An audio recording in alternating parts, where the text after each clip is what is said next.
into PFF TV. Week 1 of NFL action is in the books, and it's time to talk rookie standout performances. We have a top 5 race for Rookie of the Year on the website, ProFootballFocus.com. You can go and check that out every single week of the season.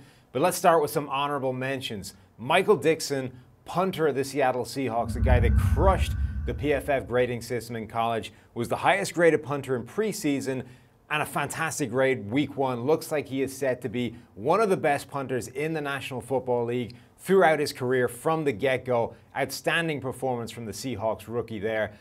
Coming in, though, at the back end of this thing, it's time to talk rookie quarterbacks. The only one that got any real playing time, Sam Darnold, got the entire game for the New York Jets, and it does look like the Jets have their franchise quarterback of the future. Began his career the same way Brett Favre began his career, which is to say a pick 6. Not the best start from Sam Darnold, but you had to admire the way he then settled down in the game, was accurate largely throughout the game, did get a little bit lucky on the touchdown catch that owed more to Robbie Anderson taking the ball away from a defender than it did with perfect placement from Sam Darnold. But overall in the game, he was accurate, played well, even if those statistics were flattered a little bit by the Lions' intentions of shooting themselves in the foot seemingly every single drive. So Sam Darnold did look good, did look like the future, maybe not quite as good as the box score suggests.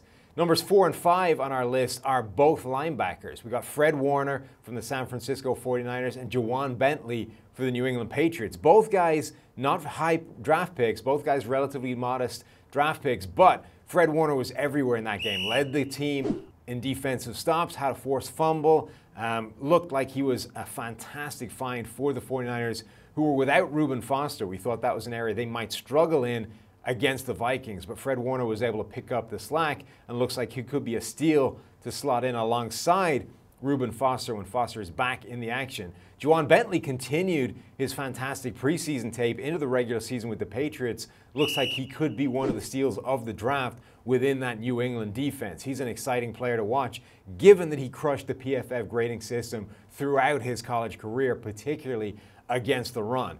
Number 3 on our race for Rookie of the Year is a surprise entry for tight end Will Dissly of the Seattle Seahawks, a guy who wasn't a big receiver in college, was largely a blocking tight end, but 3 catches for over 100 yards against the Denver Broncos. Those are deep threat wide receiver numbers, not tight end numbers, certainly not blocking tight end numbers. He was helped a little bit by the fact that the Broncos kept matching him up with Bradley Chubb, an edge rusher, in coverage, so that's going to help, but can't take anything away with what he was able to do, catching the ball, breaking tackles once he had it in his hands, and making plays left and right.